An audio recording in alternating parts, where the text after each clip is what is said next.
And today we got a subject here. We got Sluggball. I love it. I love this pickleball of baseball. I love that. Sluggball, it's situational hitting where you're trying to do something with the baseball and you're trying to compete. I mean, what is better than making contact on the barrel with a baseball and bringing back those old roots and those things that you did as a kid, and bring it back and do it in a competitive environment, but a really fun one. This is real. Mark. Hi, Mark. Hey, Mark Howley. The Mark Howley Show. How did you do it and why? Hello and welcome back to the Mark Howley Show. And today we got a subject here. We got Sluggball. And if you never heard of Sluggball, you're going to learn about it today because I heard about it and I think it's a really cool game. I'll let you guys describe it, but let me first introduce our guests. We got Greg Olenski and Ruben Amaro Jr. And these are guys that are baseball lovers. I'll call them baseball royalty, for lack of a better term. Greg is. That's a lot on me. That's a lot on me, Mark. We're gonna let him in on the royalty thing, But anyway, Greg's been a huge proponent of baseball throughout his life. Coached, played the whole thing. Ruben Amaro Jr. For those of you. He played in the game professionally for, I think, 7 years, played with the Phillies, coached around the league. I think once went through New York and Boston, which we will forgive him for that. But anyway, he's with us. And Ruben's just been a huge part of baseball in the Philly area and kind of like one of these guys that we all say, wow, Ruben Amaro Jr., he's cool. And I'm old enough to remember him playing. So, Greg, why don't you explain to us just what is Sluggball? I mean, it's a cool concept, but I want to hear the down and dirty. What is that game? Yeah, so Sluggball is really a competitive baseball-oriented game that's been really designed for former players who want to get back on the field with their buddies and enjoy the most popular part of the game, which is hitting a baseball. There's no base running. There's no fielding. Just players doing the thing that they love to do, which is hear the crack of the ball off the bat. And it's really an interesting game because we created a proprietary set of rules. We have our own scoring system and a platform where players can see how they're doing. We really felt that the game was perfect for the millions of former players out there. So it gets them back on the field, gets them swinging a bat. And then in this day and age, doing some exercise is always a good thing. So we're really excited about Sluggball. So, Ruben, what drew you into this thing? What got you all pumped up? So, I mean, my brother, David, Greg Olenski, his son, Mike Gosner, basically, we've been involved in youth baseball for a long, long time. And it's something that's, we've all been very passionate about. And I think you know a little bit about my father's background, obviously, Sure. baseball background. So we were sort of baseball lifers. And I think the biggest thing for me, not only do we have just this beautiful love for the game of baseball, but I think the way to play baseball has been always very important to my dad, to this group. Sure. And part of that is, baseball's sort of gotten away over the last, couple of decades, sort of gotten away from, the essence and the purity of the game itself. And to me, it's now, it's become more at the major league level, the professional level, and even the collegiate level. It's been more about hitting a ball out of the ballpark and swing for the fences. Swing for the fences, and that doesn't jibe with me and this group. And I feel like the beauty of the game is the art of hitting. I think that obviously we've talked about this a lot over the years. The difficulty of actually hitting a baseball is probably one of the more difficult things to do in sports, but it's also like one of the most intriguing. And so, and for me, it's been more about how can we move the baseball in certain areas? How can we situationally hit? Where can we place and have bat control? And I still think that is a really major part of the game. And this is really an opportunity to not only do the thing that you love the most, and what do you like to do when you play? Some pitchers like to pitch. Every single player wants to hit. That's all I want to do. Yeah, you want to grab a bat. You want to make contact with the baseball. And you want to feel the sweet part of the bat hit the baseball. And I think, like Greg talked about a little bit, we put this in a situation where you make it competitive. And yet you also it's not about hitting the baseball out of the ballpark. It's really about having the bat control to be able to move the ball around the field. And so it's more of a situational hitting type thing, and having the bat control to be able to do that. And that's what really sort of intrigued me personally the most, because it's sort of back to baseball basics that I think at some point is going to come back to baseball with the advent of the velocity and the spin and all the things that the pitchers are doing. At some point, you're going to have hitters be able to just make contact and be able to control the control. So of that. let me summarize here. I think for those who might be listening, in short, you got 4 innings in the game. You got 4 players per team. So we got 4 guys on one side. We'll say 5 guys or gals on one on each side. You got the first inning. You have to hit it to the pull side, if I understand correctly. So all 4 batters come up. I think they get 8 swings in 35 seconds, if I have that right. So first inning, we got to get to the pull side, short and third. Second inning, up the middle, right? And you can get a run for each time you accomplish that. Third inning, we're off to the first base side, which as a right-handed hitter strikes me as just really hard. But the great hitters, I remember being able to spray the ball around quite well. And then the last inning, if I have it right, is you're trying to go to all 3 spots. You're trying to pull, center, and right, if I got that right. So and then the game's over. So each team gets 4 whacks at it. Each guy gets 4 times at the plate. And if I understand it correctly, the game's about a half hour. Is that right? That's correct. That's correct. So Mark. you mentioned it as I love this pickleball of baseball. I love that term because it could take off like pickleball. It's the sort of thing that it's just fun. And I'm like, wow, and you, by the way, you guys do some great media. If anybody wants to see it, on Sluggball, which is Sluggball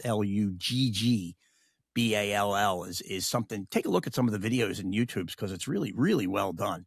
But anyway, back to who was the original, who came up with the concept? Who was the genius behind this? So we started, as Ruben alluded to, all of us being kind of baseball lifers.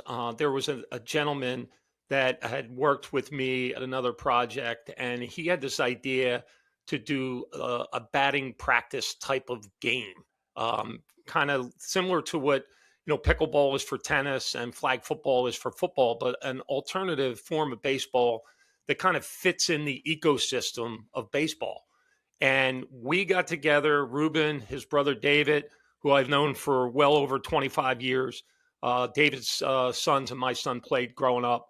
I've been part of Ruben and David's organization, the Bandits, for 30 years. Michael Gosner, his father, we sat down and we said, hey, there's something here about not hitting home runs, as Ruben said, the lost art of controlling the bat, putting the ball where you want to put the ball, whether it's hitting behind the runner to move him or pulling the ball or going up the middle. It was a lost art. So we started to kind of whiteboard some ideas on a game. How could we create this game, and get guys back on the field? You guys with the whiteboard up there screaming and yelling at each other, smoking cigarettes. there were some heated bottle of whiskey, heated discussions. And we went through a series, Mark, of exhibitions at local high school fields where we initially had more rounds, we had more time. And we had about 20 guys play it and tell us, like we said, give us your feedback. What do you think? Well, you don't need that many swings because that's a lot of swings, right? So we then came with 8 swings in 35 seconds.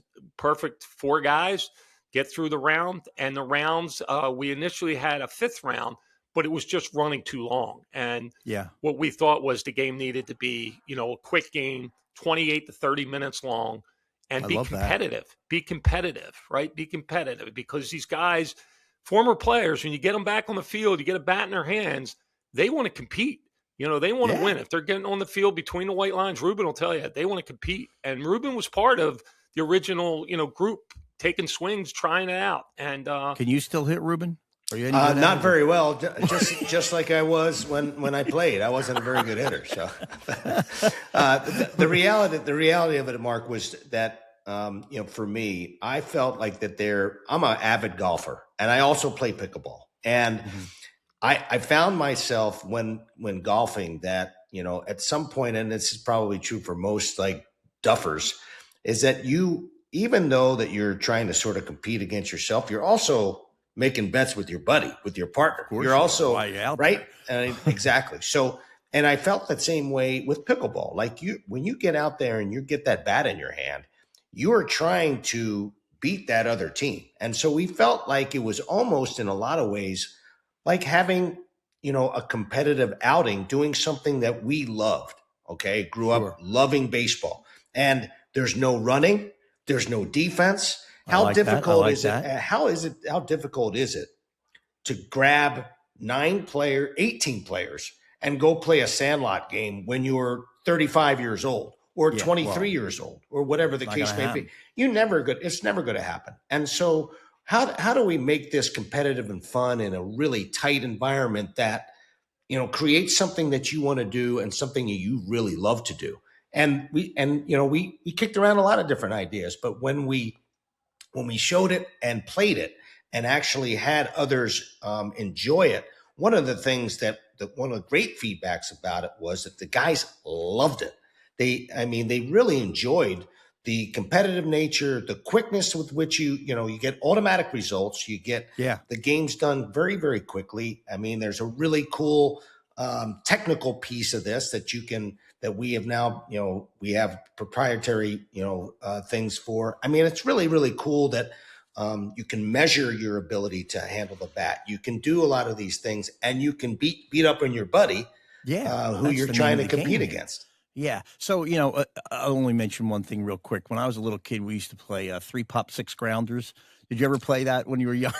I never played that one, but there's so many of them. So many we played 3-pop 6 grounders. Was you hit the ball in the air, and whoever could catch 3 pops or whoever could get 6 grounders. So the first guy to get 3-pop 6 grounders got to come in out of the field and got the bat. Right. And so it was just a fun game. We play. It just reminded me of that when you were mentioning. Yeah, I mean, that's when I played as a kid. Think about the games that we played as wiffle ball and stick ball and those sorts of things. I mean, I even played high wire ball when we used to throw the ball off the wire. Half ball too. Half ball and all that other stuff. I remember with a half dimple ball, right? Half dimple ball. Yeah. So all these things, these are all things that that's sort of visceral for me, because it makes me feel like I'm going back to my roots as a young athlete, and my roots as somebody who played in the neighborhood with the rest of your buddies. And that's sort of the feeling groups, I get. Sorry for stepping over there, but the age, like if I have, let's say you say it can go from anywhere from whatever we'd say, let's say 18 to 75, which is totally cool. Because I could see some older guys just want to get out there and hit a ball. I mean, wow. And you don't have to run and blow out your hamstring and rip apart your groin, and all that stuff, throw your back out. But anyway, what I was thinking is, as you do that, obviously you're not going to have 75-year-old guys playing against 18-year-old kids. We could. Or does it? Just for fun. But I mean, are you generally thinking of it within age groups or skill sets, or how do you see player team against A against B? Well, we know that the different age groups kind of have different needs, right? The younger guys, I call them like the 25 to 50-year-olds. They're tied up with their own kids, playing baseball, playing sports. So for them to try to get them on like an all-day event, it's a tough thing. But if we get it into like an hour or two where they're playing a game of slug ball and they're competing, it's easy to do, and we do it after like their seasons are over. Whereas the older guys, there's a ton of guys, Mark, that are over 60 years of age, and I'm 62, that are still playing competitive hardball and hardball leagues all around the country. And these guys, they play, and they play hard. But when we did the exhibitions and we brought those guys in and let them play slug ball, they were like, are you kidding me? I don't have to run. I don't have to field. All I want to do is hit. We had one gentleman that played in our inaugural event at the Trenton Thunder ballpark who was 67 years old, played with his 40-year-old son, and got his 9-year-old grandson in the stands saying, Grandpop, I never knew you played baseball and you were so good at it. That's the type of thing that baseball does that. It brings the generations together, as you know. Yeah, You know, of course. When was it that you would say, it hit you that like, wow, this is something we should do? I mean, was there an event, like say Ruben for you, was there an event where you went, wow, this thing's got game?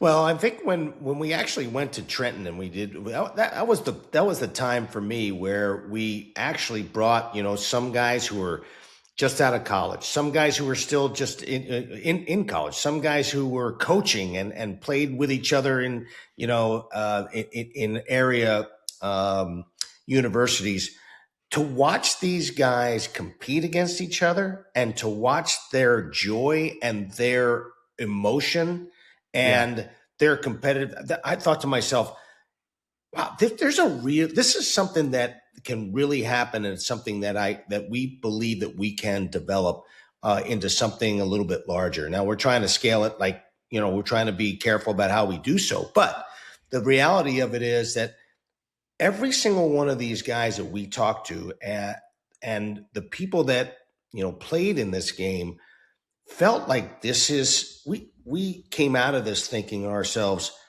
these people are really enjoying this. This is a special moment. I mean, families were in the stands. They had, people watching and cheering and, guys worried about, did I get a point here? Did I not get a point there? What's the score?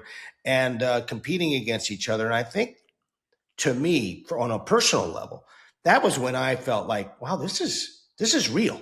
This is something that can really work here. And, you're always nervous about whether, putting some of these events together, how it will pan out and how people will react to them. But the fact that you don't, and you talked about the age difference, the fact that you don't have to hit a ball out of the ballpark, like the 70-year-olds, even some of the 25-year-olds aren't going to be able to hit a ball out of the ballpark. It's not a home run derby, but they can, and they will be able to control the bat well enough to be able to score points, which is an part of baseball that I think is really important, as we talked about. Can you? I'll pose this to Greg. Greg, can you hit a home run to the side you're supposed to hit to? Yeah. If you put the ball in the field that you're supposed to hit it and it goes out of the ballpark, it's 1 point. It's no extra points for hitting the ball over the fence. It's more directionally, as Ruben alluded to. It's about, can you hit the ball to the pull side, up the middle to the opposite field, and then do it in sequence in that fourth round. Greg, who do you think of as a good situational hitter in the game? Or in the past, or just in general. Ruben is a good example. I mean, he was able to control the bat. We also, one of Ruben's former teammates, Kenny Lofton, who is on our board of advisors. He's also someone that loves the game because, let's face it, if he's not getting on base, moving runners, then the big bats and the Indians like Jim Thome and Ramirez are not driving them in. So Kenny loves this game because he thinks, to Ruben's point that he made earlier, this is where the game needs to get back to. And that's what Ruben's father the way he taught, and that's the way Dave and Ruben teach the younger kids, and that's the way I teach at the high school level. It's not always about hitting a home run. So I would say between Ruben and Kenny, they're both very prime examples of good back. How about you, Ruben? Who's a good? So this is funny. This will take you back to some names that you'll be amazed. You may not have remembered them, but in a couple of different instances, I'll bring out one guy that I played with a long, long time ago. Believe it or not, I played with him, and my dad also signed him. Was a young man named Luis Aguayo. Luis Aguayo. He played on the 1980 Phillies. He was a middle infielder, and he was a utility player. But the reason why he was so valuable is because when he had an opportunity to come into the game, he didn't try to hit a home run. He could bunt. He could move runners. He knew he was an intelligent player. He understood the game in a way that made him really, really valuable. Fast forward after he was playing for that team in 1980, years later, I'm playing in the minor leagues for the Angels organization. Yep. Lo and behold, Luis Aguayo's playing on my team. We picked him up at the end of the year, and I played with Louis, and we talked incessantly about the type of player that I needed to be a major league player. At that time, all you wanted to do is get hits and score runs and get hits. But he really sort of instilled in me years later that you can be a competitive and a important element of a club if you have the ability to do those things, to move runners. I was a switch hitter. I had to hit behind the runner from the right side. I had to be able to pull the ball to move a runner. I had to be able to come off the bench and bunt. And that's exactly what I did for the 1993 team that went to the World Series. That was my job, to be able to come off the bench and bunt, make a play in the outfield, move a runner to so that somebody else could drive him in. Those things became so important to me. Those are so I think about Louis Aguayo in that way, because he made himself a very important type of a hitter. And that doesn't get as valued as it used to get.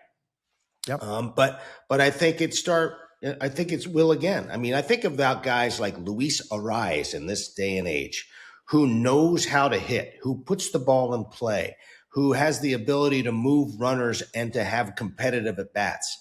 Martin Prado, who played years ago for the Atlanta Braves, another great situational player.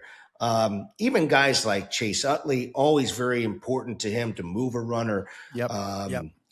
Jimmy Rollins trying to be a table setter. I mean, you talked about Kenny Lofton and even guys, there's just so many players that created value for themselves, not by hitting a home run, but being able to situationally hit. Yeah. So I also think of Placido Polanco too, Ruben. Oh, that's a great name. That's another example. So yeah. Now, what's the biggest challenge that you think you've faced thus far in getting this thing together? I would say probably meeting the players where they're able to play, right? I talked a little bit about the younger players are so distracted coaching their children, whether it's baseball or other sports, that they're too busy, right?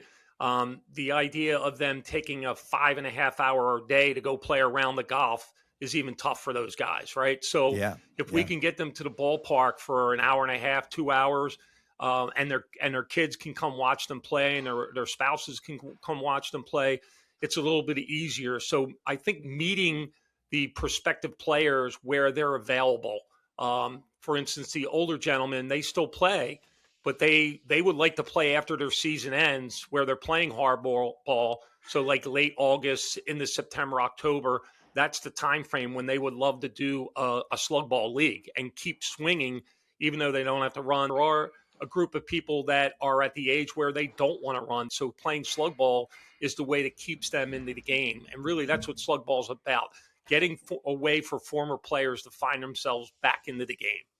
So when you say a place for them to play, you mean a place in the calendar so that you're straddling seasons or things of that nature. And do you also mean the physical place to play? Like I have to find a field to give me the opportunity to play?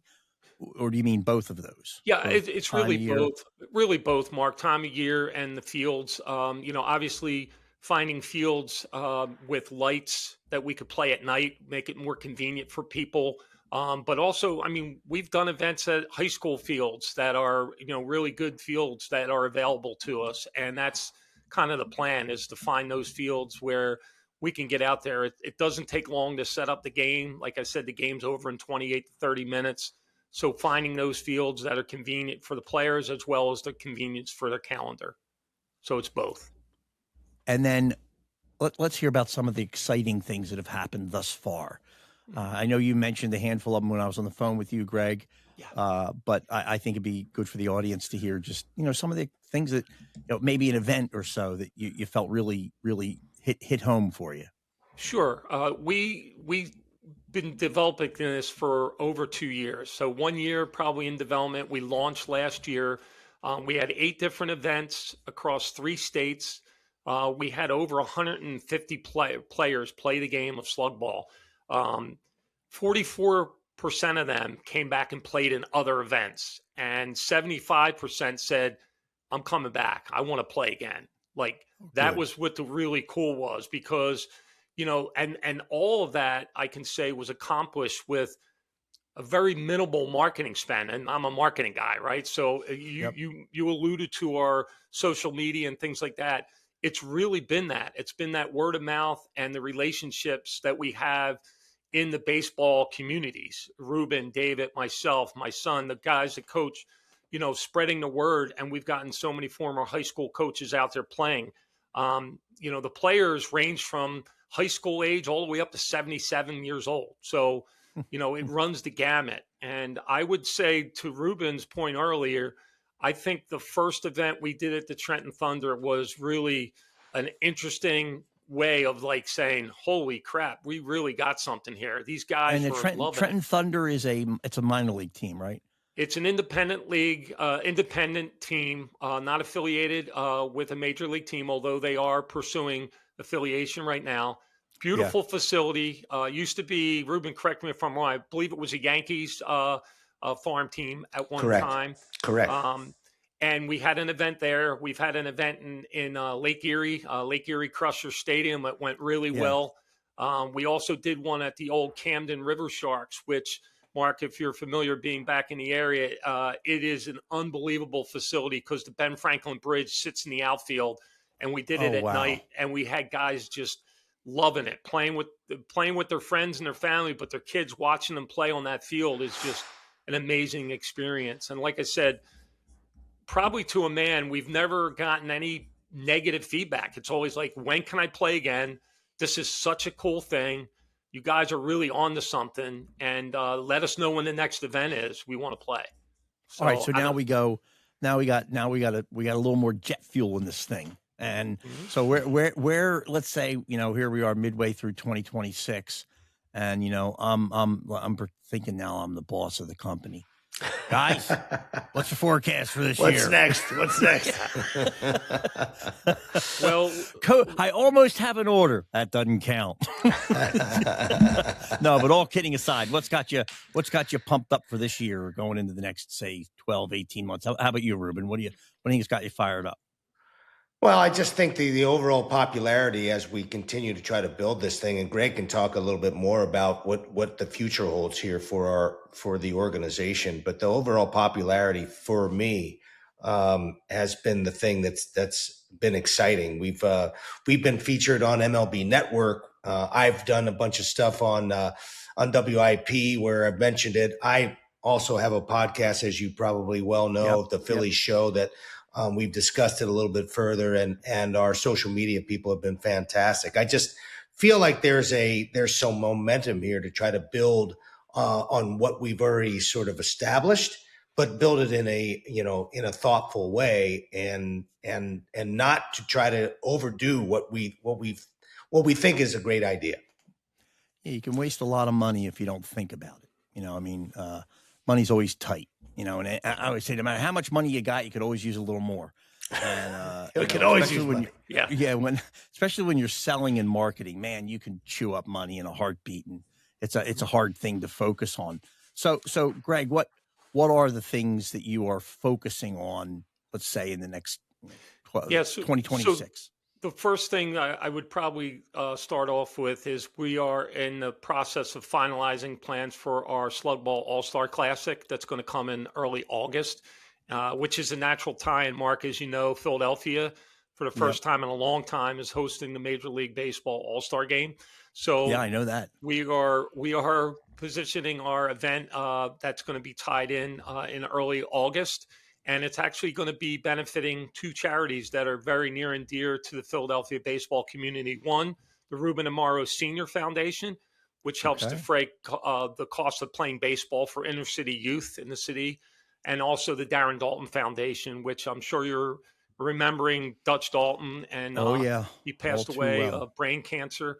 So we're working closely with the two charities. And some of I can't let any of the names out of the bag at this point, but some of Ruben's former teammates will be playing Sluggball in an event in early August to benefit those two foundations.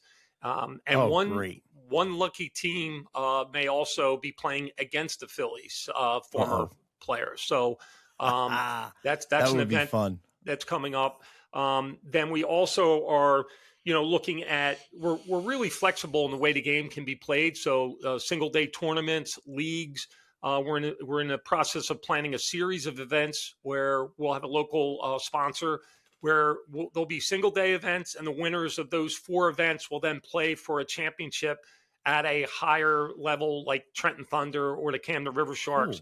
We're also doing some exhibition rounds.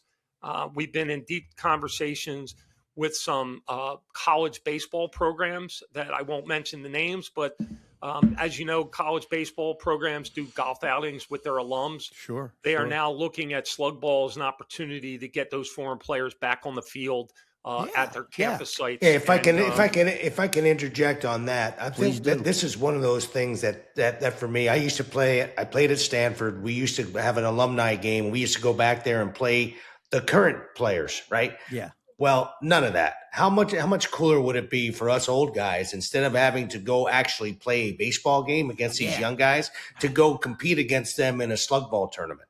And that's sort of the idea and the premise behind that. I found that in particular very, very appealing.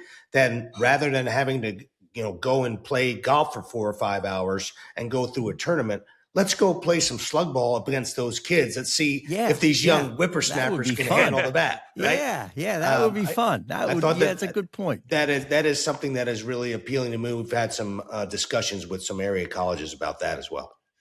Yeah, I guess I leave you with this, Mark. I mean, everything that we're trying to do is really trying to get those former players who miss competing, being around their teammates, and feeling like they're ball players again, and getting them back on the field and swinging the bat. And I think we got a lot of things planned for this year, and we're excited about the direction that we're moving in. And there's a couple other things that we also have in a hopper in terms of other fundraising activities that we could do, specifically, activating people at the ballparks and things like that. So there's a lot of opportunity for us. And we've been really measured. We're not, going 100 miles an hour. We're being really measured in how we grow this.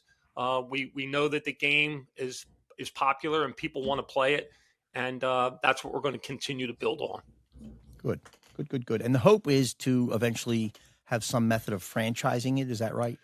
Well, we're looking at it more so around taking the local community and getting somebody who is ingrained in the local baseball community and leveraging those communities to build out that region as we move around the country. But there's definitely viability for the game within what I affectionately call the ecosystem of baseball. It's available. Well, baseball, I don't know. What can I say? It's just, to me, I just love it. I love the whole, I never played it. I played it as a kid. First time I saw a curveball, I just said, forget it. I'm out of here. I went and played men's lacrosse. It was easier.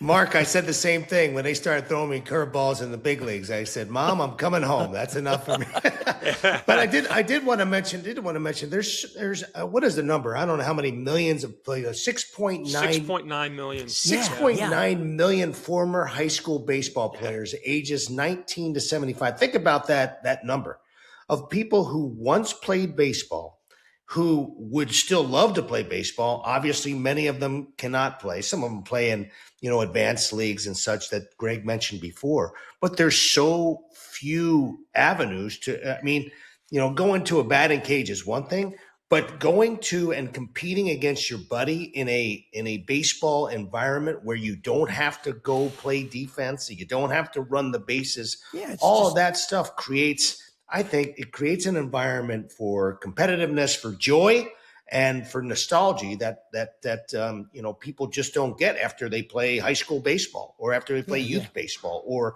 even collegiate baseball. Yeah, and that's what most of them are. Very few of them are ever going to see the chance to play at a high level. Hey, well listen, guys. I just think Sluggball just sounds awesome. I'm trapped out here in Seattle, but my home's Philadelphia. If there's anything I can do out here we call it the PNW. That's what my daughters say. Oh, you're not PNW. And I always think to them, like, I don't want to be PNW. I want to be Philly. Could I add one more thing, Mark? If there's any listeners that are interested in Sluggball, If you go to our website, which is playsluggball.com, that's 2 G's in slug, you can put your name into our free agent portal for being alerted to the events in your area, and also follow us on social media at Sluggball, as you mentioned. And if they want to email us for more information, they could send it to info@playsluggball.com. But certainly, the free agent portal is one way to get involved in the game. We've had a lot of players come to us through that free agent portal, and it's worked out really well. And the funny thing is, when you put guys together who have a love of baseball, they may not know each other, but they get on the field and they play one round. Next thing you know, they're going out, they're having a beer after the slug ball game, and they become fast friends. And it's baseball. And that's what the beauty of baseball is. It brings people together. And, we think that slug ball has a natural fit there. Listen, Ruben and Greg, I want to just thank you so much for coming on and talking about slug ball. Really appreciate your time. And I just wish the best for you. Hey, Mark, thanks so much, Mark. I mean, we really appreciate the being able to tell you a little bit about Sluggball, and to be able to do it on your platform. We're really grateful to be able to spend some time with you, and it's great stuff. I know that your heart is still in the Philadelphia, Pennsylvania area, and that's where I am. And that's a beautiful thing. I know you're a Delco guy. I'm a Northeast guy, but that's okay. I don't mind. Delco, I don't mind. What am I going to do? Yeah. And I would just echo what Ruben said, Mark. Pleasure for Ruben and I both to be on this platform with you, and always enjoy talking Philly sports to another Philly guy. And the other thing, I know you're an F&M guy, so we do have Michael Gosner is an F&M grad, and we have 3 of our seed investors are F&M grads as well. So yeah, so it's great to be able to get on this platform and tell you about Sluggball. As you can tell, Ruben and I are very excited about where we're going. Cool. Thank you for listening to The Mark Howley Show. If you found this story as intriguing as we did, give us a like, share the episode, and subscribe at The Mark Howley Show. New episodes every other Friday. Adios.